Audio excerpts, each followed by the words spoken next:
Alrighty, we are going to again be reading 5 chapters today so that we can finish up Despereaux by tomorrow. So we are going to be beginning with chapter 43. That night, Despereaux rolled the thread from the threadmaster's lair along innumerable hallways and down 3 flights of stairs. Reader, allow me to put this in perspective for you. Your average house mouse, or castle mouse, if you will, weighs somewhere in the neighborhood of 4 ounces. Despereaux, as you well know, was in no way average. In fact, he was so incredibly small that he weighed about half of what the average mouse weighs, 2 ounces. That is all. Think about it. He was nothing but 2 ounces of mouse pushing a spool of thread that weighed almost as much as he did. Honestly, reader, what do you think the chances are of such a small mouse succeeding in his quest?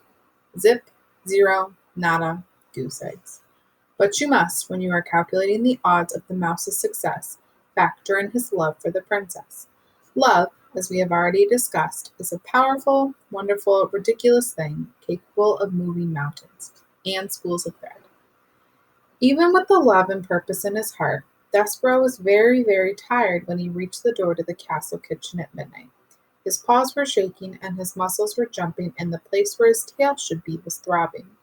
And he still had a very, very long way to go, into the kitchen and down the many stairs of the dungeon.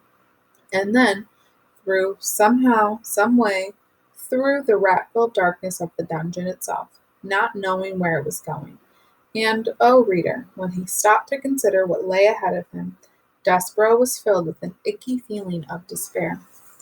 He leaned his head against a spool of thread, and he smelled celery there, and he thought of Hovis, and how Hovis seemed to believe in him and his quest.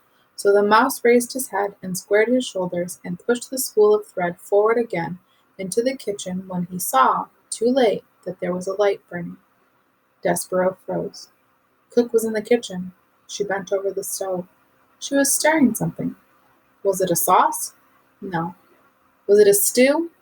No. What Cook was stirring was soup. Soup, reader, in the king's own castle, against the king's law, right under the king's very nose. Cook was making soup. As the mouse looked on, Cook put her face into the steam rising from the pot and took a deep breath. She smiled a beatific smile, and the steam rose around her and caught the light of the candle and made a halo over her head. Despereaux knew how Cook felt about mice in her kitchen. He remembered quite clearly her instructions to Mig regarding himself. Kill him. The only good mouse is a dead mouse. But he had to go through Cook's kitchen to get to the dungeon door, and he had no time to waste. Soon daylight would dawn and the whole castle would be awake, and a mouse would have no chance at all of pushing a spool of thread across the floor without attracting a great deal of attention. He would have to sneak past the mouse-hating Cook now. And so, screwing his courage to the sticking place, Despereaux leaned against the spool of thread and set it rolling across the floor. Cook turned from the stove, a dripping spoon in her hand and a frightened look on her face, and shouted, "Who's there?" "Who's there?" shouted Cook again. Despereaux, wisely, said nothing. The kitchen was silent. Said Cook. "Nothing. It's nothing at all. Just my nervous Nelly ears playing tricks on me." "You're an old fool," she said to herself as she turned back to the stove. "You're just an old fool afraid of being caught making soup." Despereaux slumped against the spool of thread, and as he leaned there, his heart pounding, his paws shaking, a small, wonderful something occurred. A midnight breeze entered the kitchen and danced over to the stove and picked up the scent of the soup and then swirled across the floor and delivered the smell right directly to the mouse's nose. Despereaux put his head up in the air. He sniffed. He sniffed some more. He had never in his life smelled anything so lovely, so inspiring. With each sniff he took, he felt himself growing stronger, braver. Cook leaned in close to the kettle and put the spoon in and took the spoon out and blew upon the spoon and then brought it to her lips and sipped and swallowed. She says. She took another sip. "Missing something," she said. "More salt, maybe." She put the spoon down and took up an enormous salt shaker and sprinkled salt into the kettle. And Despereaux, feeling emboldened by the smell of the soup, again set to work pushing the spool of thread. "Quickly," he said to himself, rolling the spool across the floor. Do it quickly. Do not think. Just push. Cook whirled the salt shaker in her hand and shouted, "Who's there?" "Who goes there?" Despereaux stopped pushing. He hid behind the spool of thread as Cook took the candle from the stove and held it up high. She said. The candlelight came closer, closer. What's this? The light came to rest directly on Despereaux's big ears sticking up from behind the spool of thread. "Oh," said Cook, "whose ears are those?" And the light from the candle then shone full in Despereaux's face. "A mouse," said Cook, "a mouse in my kitchen." Despereaux closed his eyes. He prepared for his death. He waited, reader, and waited, and then he heard the sound of laughter. He opened his eyes and looked at Cook. "Oh," said Cook, "oh, for the first time in my life, I am glad to see a mouse in my kitchen." "Why?" she asked. "Why am I glad?" "Oh, because a mouse is not a king's man here to punish me for making soup. That is why, because a mouse is not a king's man here to take me to the dungeon for owning a spoon. Oh, a mouse, I, Cook, am glad to see a mouse." Cook's face was red and her stomach was shaking. "Oh, she said again, and not just any mouse. A mouse with a needle tied around his waist, a mouse with no tail. Ain't it lovely? Oh, She shook her head and wiped at her eyes. "Look, Mouse, these are extraordinary times, and because of that, we must have some peace between us. I will not ask what you are doing in my kitchen, and you, in return, will tell no one what I am cooking." She turned then and went back to the stove and set down the candle and picked up the spoon and again put it in the pot of soup and took it back out and tasted the soup, smacking her lips together. "Not right," she said. "Not quite right. Missing something still." Despereaux did not move. He could not move. He was paralyzed by fear. He sat on the kitchen floor. One small tear fell out of his left eye. He had expected Cook to kill him.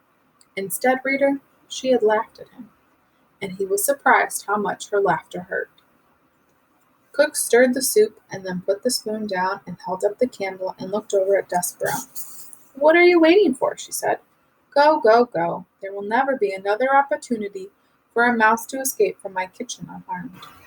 The smell of soup again wafted in Despereaux's direction. He put his nose up in the air. His whiskers trembled. "Yes," said Cook, "that is soup that you are smelling.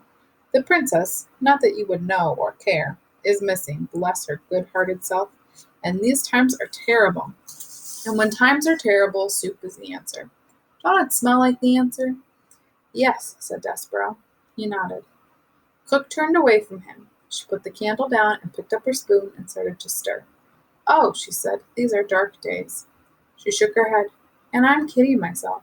There ain't no point in making soup unless others eat it. Soup needs another mouth to taste it, another heart to be warmed by it." She stopped stirring. She turned and looked at Despereaux. "Mouse," said Cook, "would you like some soup?" And then, without waiting for an answer, she took a saucer and spooned some soup into it and set it on the kitchen floor. "Come closer," she said. "I don't aim to hurt you. I promise." Despereaux sniffed. The soup smelled wonderful, incredible. Keeping one eye on Cook, he stepped out from behind the spool of thread and crept closer. "Go on," said Cook. "Taste it." Despereaux stepped onto the saucer. Soup covered his paws. He bent his head to the hot broth. He sipped. Oh, it was lovely. Garlic and chicken and watercress, the same soup that Cook had made the day the Queen died. "How is it?" Cook asked anxiously. "Wonderful," said Despereaux. "Too much garlic?" said Cook, wringing her fat hands. "No," said Despereaux. "It's perfect." Cook smiled. "See," she said, "there ain't a body, be it mouse or man, that ain't made better by a little soup." Despereaux bent his head and sipped again, and Cook stood over him and smiled, saying, "It don't need a thing, then. Is that what you're saying? It's just right?" Despereaux nodded. He drank the soup in big, noisy gulps, and when he stepped out of the saucer, his paws were damp and his whiskers were dripping and his stomach was full. Cook said to him, "Not done already, are you? Surely you ain't done. You must want more."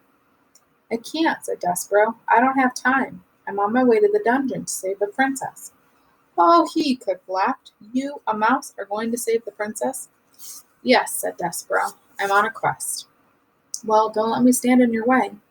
And so it was that Cook held the door open to the dungeon, while Despereaux rolled the spool of thread through it. "Good luck," she said to him. Oh, good luck saving the princess. She closed the door behind her and then leaned against it and shook her head. And if that ain't an indicator of what strange days these are, she said to herself, then I don't know what is. Me, cook, feeding a mouse soup, and then wishing him good luck in saving the princess. Oh my, strange days indeed. Despereaux stood at the top of the dungeon stairs and peered into the darkness that waited for him below. Oh, he said, oh my. He had forgotten how dark the dark of the dungeon could be, and he had forgotten, too, its terrible smell, the stench of rats, the odor of suffering. But his heart was full of love for the princess, and his stomach was full of cooked soup, and Despereaux felt brave and strong. And so he began, immediately and without despair, the hard work of maneuvering the spool of thread down the narrow dungeon steps. Down, down, down went Despereaux tilling in the spool of thread. Slowly, oh so slowly they went, and the passage was dark, dark, dark. I will tell myself a story, said Despereaux. I will make some light. Let's see. It will begin this way. Once upon a time, yes, once upon a time there was a mouse who was very, very small, exceptionally small, and there was a beautiful human princess whose name was Pink. And so it happened that this mouse was the one who was selected by fate to serve the princess, to honor her, and to save her from the darkness of a terrible dungeon. This story cheered up Despereaux considerably. His eyes became accustomed to the gloom, and he moved down the stairs more quickly, more surely, whispering to himself the tale of a devious rat, and a fat serving girl, and a beautiful princess, and a brave mouse, and some soup, and a spool of red thread. It was a story, in fact, very similar to the one you are reading right now, and the telling of it gave Despereaux strength. He pushed the spool of thread with a great deal of gusto, and the thread, eager perhaps to begin in its honorable task of aiding in the saving of the princess, leapt forward and away from the mouse and went down the dungeon stairs ahead of him without it. No, cried Despereaux, no, no, no. He broke into a trot, chasing the thread through the darkness. But the spool had a head start, and it was faster. It flew down the dungeon stairs, leaving Despereaux far behind. When it came to the end of the stairs, it rolled and rolled until finally, lazily, it came to a stop right at the gnarled paw of a rat. What have we here? Said the one-eared rat to the spool of thread. I will tell you what we have, said Botticelli Remorso, answering his own question. We have red thread. How delightful! Red thread means one thing to a rat. He put his nose up in the air. He sniffed. She sniffed again. I smell. Could it be? Yes, most definitely it is. Soup. How strange. He sniffed some more. And I smell tears. Human tears. Delightful. And I also detect the smell. He put his nose high into the air, took a big whiff of flour and oil. Oh my, what a cornucopia of scents. But below it all, what do I smell? The blood of a mouse. Unmistakably mouse blood. Yes. Ha ha ha, exactly, mouse. Botticelli looked down at the spool of thread and smiled. He gave it a gentle push with one paw. Red thread, yes, exactly. Just when you think that life in the dungeon cannot get any better, a mouse arrives. And we'll read one more chapter. Despereaux stood trembling on the steps. The thread was most definitely gone. He could not hear it. He could not see it. He should have tied it to himself when he had the chance, but it was too late now. Despereaux's dire situation suddenly became quite clear to him. He was a 2-ounce mouse alone in a dark, twisting dungeon full of rats. He had nothing but a sewing needle with which to defend himself. He had to find a princess, and he had to save her once he found her. It's impossible, he said to the darkness. I can't do it. He stood very still. I'll go back, he said, but he didn't move. I have to go back. He took a step backward. But I can't go back. I don't have a choice. I have no choice. He took one step forward, and then another. No choice, his heart beat out to him as he went down the stairs. No choice, no choice, no choice. At the bottom of the stairs, the rat Botticelli sat waiting, and when Despereaux stepped from the last stair onto the dungeon floor, Botticelli called out to him as if he were a long-lost friend. Ah, said Botticelli, there you are. Exactly. I've been waiting for you. Despereaux saw the dark shape of a rat. That thing that he had feared and dreaded for so long finally stepped out of the gloom and come to greet him. Welcome, welcome, said Botticelli. Despereaux put his paw on the needle. Ah, said Botticelli, you are armed. How charming. He put his paws up in the air. I surrender. Oh, yes, certainly. Exactly. I surrender. Said Despereaux. Yes, said Botticelli. You. He took the locket from around his neck and began to swing it back and forth. Please, go on. I don't want to hurt you, said Despereaux. I just need to get by you. I am on a quest. Really, said Botticelli. How extraordinary. A mouse on a quest. Back and forth went the locket.